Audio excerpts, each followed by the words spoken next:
On June 16th, coming to effect on July 16th, Microsoft made some changes to the Microsoft Store policy. And among some far less interesting changes that I don't really care to read about, they made a change regarding open source software and how you're allowed to price it. This is section 10.8.7. In cases where you determine the pricing for your product or in-app purchases, all pricing, including sales or discounting for your digital products or services, must comply with all applicable laws, blah, blah, blah. I don't really care about this. Don't sell illegal things. And secondly, not attempt to profit from open source or other software that is otherwise generally available for free, nor be priced irrationally high relative to the features and functionality provided by your product. Which, at least upon first reading, and the way that most people are going to interpret it, sounds really, really bad. It sounds like all paid open source software is being banned from the Windows Store, and this set places like the Software Freedom Conservancy absolutely wild, posting an article saying Microsoft to ban commercial open source from App Store, and a bunch of other outlets picked up the story as well. And at least initially, the outrage seemed rightfully so. It seemed like this was a blatant attack on open source software and developers' ability to profit off of the work that they have done. And the worst part about this is it was discovered only a week before the change was supposed to go into effect. But what really confused me was the inclusion of the second part, nor be priced irrationally high relative to the features and functionality provided by your product. And presuming that it's still referring to the open source software, so you can't charge for open source software, but you also can't charge irrationally high for it. That structure doesn't make any sense whatsoever. But it's the Windows Store, so why would any FOSS developers want their software available in such a lockdown store? Well, right now, GIMP, Audacity, and Blender are all available on the Windows Store. Now, these don't have price tags attached to them because they're open source software. Why would they have price tags attached? The reason why they're available is as an extra distribution channel. So if you're a Windows user, you can go directly to these places and just download them easily. If I was on Windows, I probably wouldn't be doing it like that, but for the people who want to go and install stuff from the Windows Store, having that available isn't necessarily a bad thing if you have the extra labor to actually go and manage it. Just like how there's nothing wrong with having a Snap for an application available, even if most people probably aren't going to use it. And then there's projects like Krita and Shotcut available in the store, and these do have price tags attached. Now, this isn't just some random person trying to profit off these applications that has literally nothing to do with it. This is fully sanctioned by the developers of Shotcut and Krita. And you might be thinking, why would anybody go and buy Krita, or why would anyone buy Shotcut? You can just go directly to their website and then download it and start using it completely for free. And yes, if you're the sort of person who wants to go and do that, go ahead. But like with the free applications, this is a much more convenient method, but also it serves as an easy way to donate to the development of the application. You've probably heard this before, but the free and open source doesn't necessarily mean monetarily free. If a developer wants to go and charge for their project, they are totally free to go and do that. Now, generally for me, I'm going to go and download it for free and then decide later if I want to go and donate, but having this as an option is definitely not a bad thing. While outliers do exist, it is generally really difficult to fund a project purely on donations, unless you're always going to keep it fairly small scale, or you are one of those weird outliers that have a lot of people donating. Outside of weird extreme circumstances, I am never going to fault a FOSS developer for providing an option to get paid for their work. Now, Microsoft is one of those companies that no matter what they do, it is always going to be interpreted in the least favorable manner possible, and they have had their fair share of weird and kind of wacky distribution policies over the years. For example, back in 2018, I believe it was,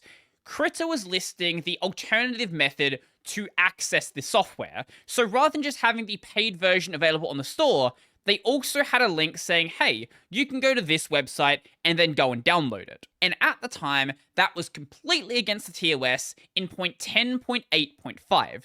Your app may promote or distribute software only through the Microsoft Store.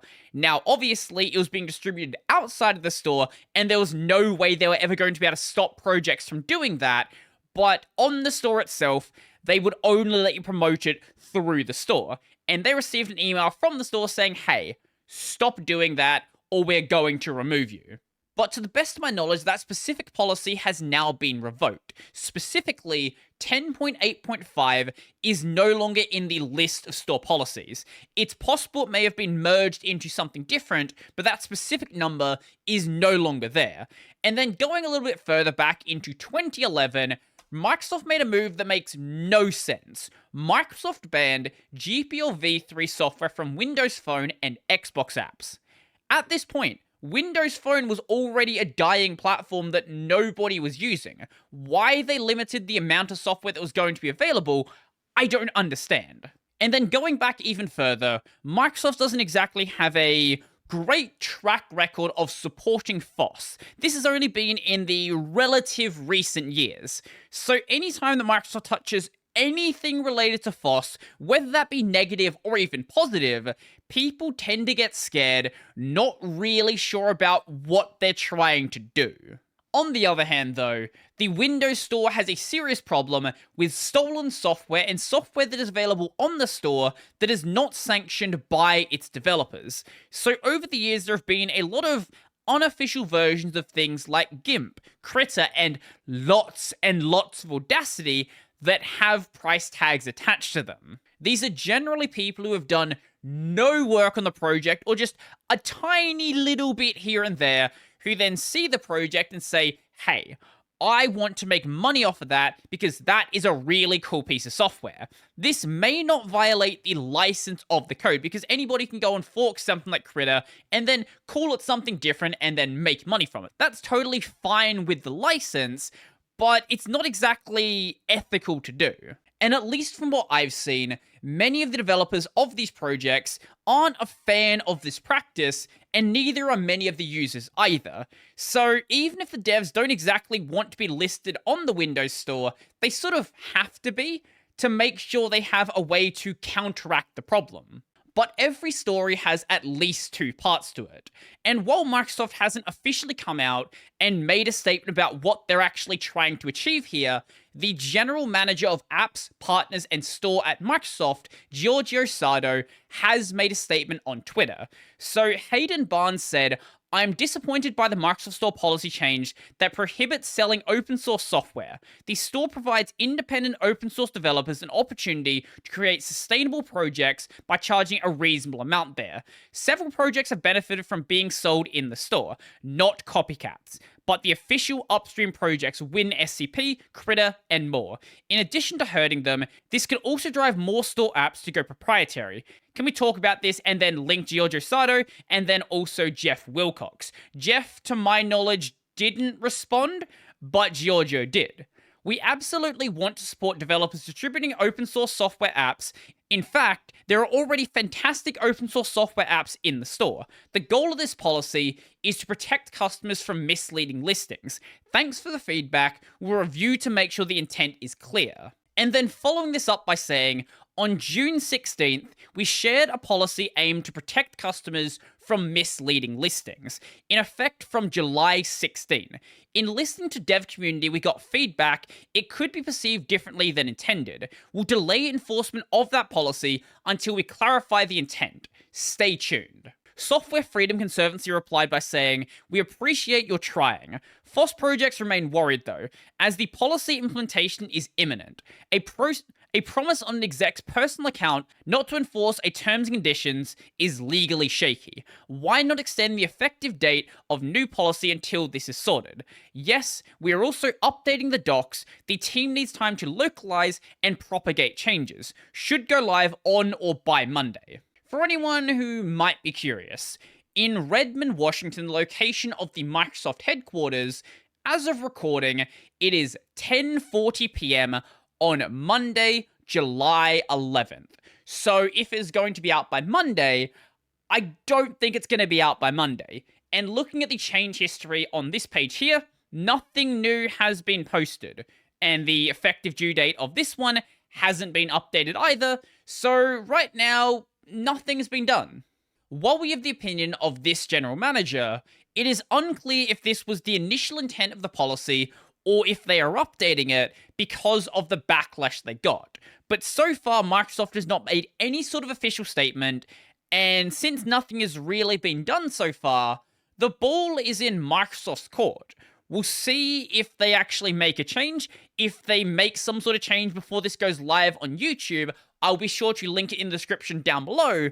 But at this stage, it seems like nothing is going to be done. What that actually means for the Microsoft Store itself, I'm not entirely sure. If they actually do support open source software, they would not action it in a way that is going to hurt things like Critter and Shortcut and all of this other paid open source software that is available on the store. But if the TOS stays with this same sort of wording, it does give them that ability. So let me know, do you think that banning paid open source software was Microsoft's plan from the beginning, or that someone just wrote a really unclear TOS?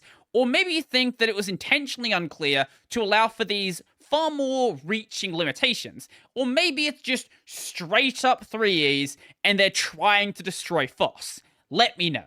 So if you like this video, I'm going to go and like the video. If you really like the video and you want to become one of these amazing people over here, go check out my Patreon, subscribe, starting BarrowPay, linked in the description down below. I've got a podcast called Tech Over Tea. I've got a gaming channel called Brody Robertson Plays. That's going to be it for me, and I'm out.